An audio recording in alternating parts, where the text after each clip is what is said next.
Miss Honey's story. We mustn't hurry this, Miss Honey said, so let's have another cup of tea, and do eat that other slice of bread. You must be hungry. Matilda took the second slice and started eating it slowly. The margarine wasn't all that bad. She doubted whether she could have told the difference if she hadn't known. Miss Honey, she said suddenly, do they pay you very badly at our school? Miss Honey looked up sharply. Not too badly, she said. I get about the same as the others. But it must still be very little if you're so dreadfully poor, Matilda said. Do all the teachers live like this, with no furniture and no kitchen stove and no bathroom? No, they don't, Miss Honey said rather stiffly. I just happen to be the exception. I expect you just happen to like living in a very simple way, Matilda said, probing a little further. It must make house cleaning an awful lot easier, and you don't have furniture to polish or any of those silly little ornaments lying around that have to be dusted every day.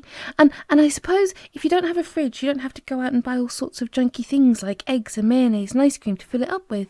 It must save a terrific lot of shopping. At this point, Matilda noticed that Miss Honey's face had gone all tight and peculiar looking. Her whole body had become rigid. Her shoulders were hunched up high, and her lips were pressed together tight, and she sat there gripping her mug of tea in both hands and staring down into it so as though searching for a way to answer these not quite so innocent questions. There followed a rather long and embarrassing silence. In the space of 30 seconds, the atmosphere in the tiny room had changed completely, and now it was vibrating with awkwardness and secrets. Matilda said, I'm very sorry I asked you those questions, Miss Honey. It's not any of my business.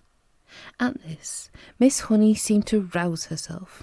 She gave a shake of her shoulders, and then very carefully she placed her mug on the tray. Why shouldn't you ask? She said. You were bound to ask in the end. You're much too bright not to have wondered. Perhaps I even wanted you to ask. Maybe that's why I invited you here after all. As a matter of fact, you're the first visitor to come to the cottage since I moved in 2 years ago. Matilda said nothing. She could feel the tension growing and growing in the room. You are much wiser than your years, my dear, Miss Honey went on. And that quite staggers me. Although you look like a child, you're not really a child at all, because your mind and your powers of reasoning seem to be fully grown up. So I suppose we might call you a grown-up child, if you see what I mean. Matilda still did not say anything. She was waiting for what was coming next. Up to now, Miss Honey went on, I found it impossible to talk to anyone about my problems. I couldn't face the embarrassment, and anyway, I lacked the courage. Any courage I had was knocked out of me when I was young, but now, all of a sudden, I have a sort of desperate wish to tell everything to somebody. I know you're only a tiny little girl, but there is some kind of magic in you somewhere. I've seen it with my own eyes. Matilda came very alert. The voice she was hearing was surely crying out for help. It must be. It had to be. Then the voice spoke again. Have some more tea, it said. I think there's still a drop left. Matilda nodded. Miss Honey poured tea into both mugs and added milk. Again she cupped her own mug in both hands and sat there sipping. There was quite a long silence before she said, May I tell you a story? Of course, Matilda said. I'm 23 years old, Miss Honey said, and when I was born, my father was a doctor in this village. We had a nice old house, quite large, red brick. It's tucked away in the woods behind the hills. I don't think you'd know it. Matilda kept silent. I was born there, Miss Honey said, and then came the first tragedy. My mother died when I was 2. My father, a busy doctor, had to have someone to run the house and to look after me, so he invited my mother's unmarried sister, my aunt, to come and live with us. She agreed, and she came. Matilda was listening intently. How old was the aunt when she moved in? She asked. Not very old, Miss Honey said. I should say about 30. But I hated her right from the start. I missed my mother terribly, and the aunt was not a kind person. My father didn't know that because he was hardly ever around, but when he did put in an appearance, the aunt behaved differently. Miss Honey paused and sipped her tea. I can't think why I'm telling you all this, she said, embarrassed. Go on, Matilda said. Please. Well, Miss Honey said, then came the second tragedy. When I was 5, my father died very suddenly. One day he was there, and the next he was gone. and so I was left to live alone with my aunt. She became my legal guardian. She had all the powers of a parent over me, and in some way or another she became the actual owner of the house." "How did your father die?" Matilda asked. "It's interesting you should ask that," Miss Honey said. "I myself was much too young to question it at the time, but I found out later that there was a good deal of mystery surrounding his death." "Didn't they know how he died?" Matilda asked. "Well, not exactly," Miss Honey said, hesitating. "You see, no one could believe that he would ever have done it. He was such a very sane and sensible man." "Done what?" Matilda asked. "Killed himself." Matilda was stunned. "Did he?" she gasped. "Well, that's what it looked like," Miss Honey said. "But who knows?" She shrugged and turned away and stared out the tiny window. "I know what you're thinking," Matilda said. "You're thinking that the aunt killed him and made it look as though he'd done it himself." I'm not thinking anything," Miss Honey said. "One must never think things like that without proof." The little room became quiet. Matilda noticed that the hands clasping the mug were trembling slightly. "What happened after that?" she asked. "What happened when you were left alone with the aunt? Wasn't she nice to you?" "Nice!" Miss Honey said. "She was a demon. As soon as my father was out of the way, she became a holy terror. My life was a nightmare." "What did she do to you?" Matilda asked. I don't want to talk about it," Miss Honey said. It's too horrible. But in the end, I became so frightened of her, I used to start shaking when she came in the room. You must understand, I was never a strong character like you. I was always shy and retiring." "Didn't you have any other relations?" Matilda asked. "Any aunts or uncles or grannies who would come and see you?" "None that I knew about," Miss Honey said. "They were all either dead or they'd gone to Australia, and that's still the way it is now, I'm afraid." "So you grew up in that house alone with your aunt? But you must have gone to school," Matilda said. "Of course," Miss Honey said. "I went to the same school you're going to now, but I lived at home." Miss Honey paused and stared down into her empty tea mug. "I think what I'm trying to explain to you," she said, "is that over the years I became so completely cowed and dominated by this monster of an aunt that when she gave me an order, no matter what it was, I obeyed it instantly. That can happen, you know. And by the time I was 10, I had become her slave. I did all the housework, I made her bed, I washed and ironed for her, I did all the cooking, I learnt how to do everything." "But surely you could have complained to somebody," Matilda said. "To whom?" Miss Honey said. "And anyway, I was far too terrified to complain. I told you I was her slave." "Did she beat you?" "Let's not go into details," Miss Honey said. "How simply awful," Matilda said. "Did you cry nearly all the time?" "Well, only when I was alone," Miss Honey said. "I wasn't allowed to cry in front of her, but I lived in fear." "What happened when you left school?" Matilda asked. "I was a bright pupil," Miss Honey said. "I could easily have gone to university, but there was no question of that." "Why not, Miss Honey?" "Because I was needed at home to do the work." "Then how did you become a teacher?" Matilda asked. "There is a teachers' training college in Reading," Miss Honey said. "That's only 40 minutes bus ride away from here. I was allowed to go there on the condition I came straight home again every afternoon to do the washing and ironing and to clean the house and cook the supper." "How old were you then?" Matilda asked. "When I went to teachers' training, I was 18, Miss Honey said. "You could have just packed up and walked away," Matilda said. "Not until I got a job," Miss Honey said. "And don't forget, I was by then dominated by my aunt to such an extent that I wouldn't have dared. You can't imagine what it's like to be completely controlled like that by a very strong personality. It turns you to jelly.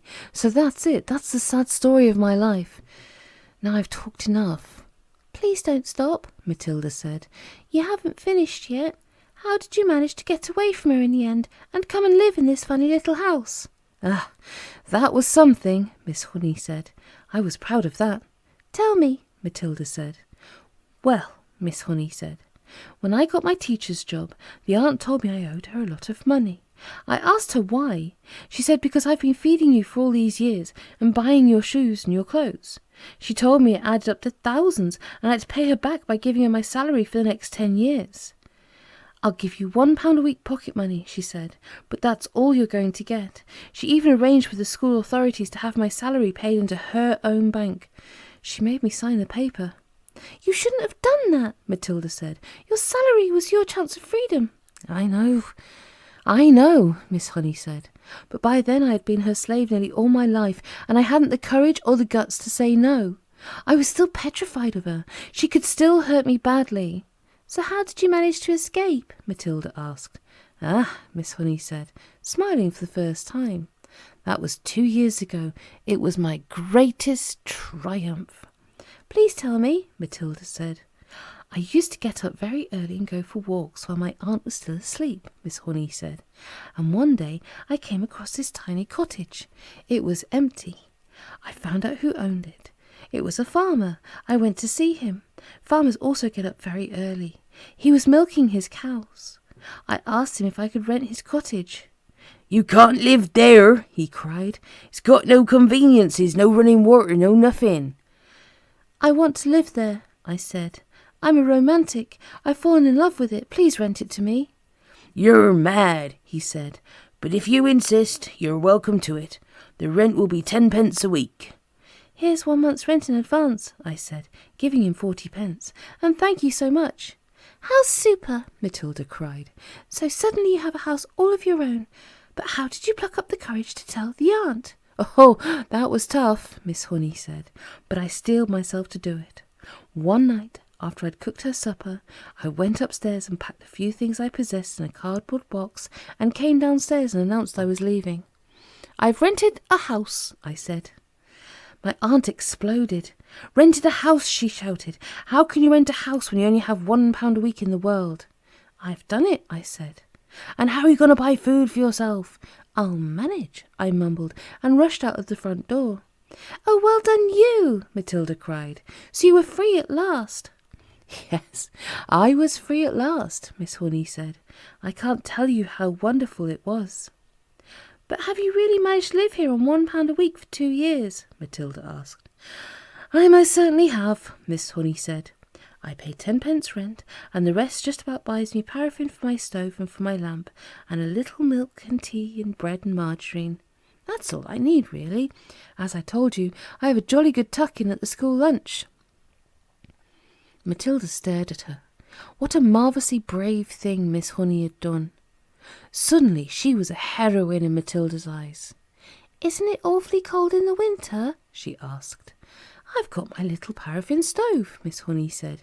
You'd be surprised how snug I can make it in here. Do you have a bed, Miss Honey? Well, not exactly, Miss Honey said, smiling again. But they say it's very healthy to sleep on a hard surface. All at once, Matilda was able to see the whole situation with absolute clarity. Miss Honey needed help. There was no way she could go on existing like this indefinitely. You'd be a lot better off, Miss Honey, she said, if you gave up your job and drew unemployment money. Oh, I would never do that, Miss Honey said. I love teaching. This awful aunt, Matilda said. I suppose she's still living in your lovely old house. Yeah, very much so, Miss Honey said. She's still only about 50. She'll be around for a long time yet. And do you think your father really meant her to own the house forever? I'm quite sure he didn't, Miss Honey said. Parents will often give a guardian the right to occupy a house for a certain length of time, but it's nearly always left in trust for the child. It then becomes the child's property when he or she grows up.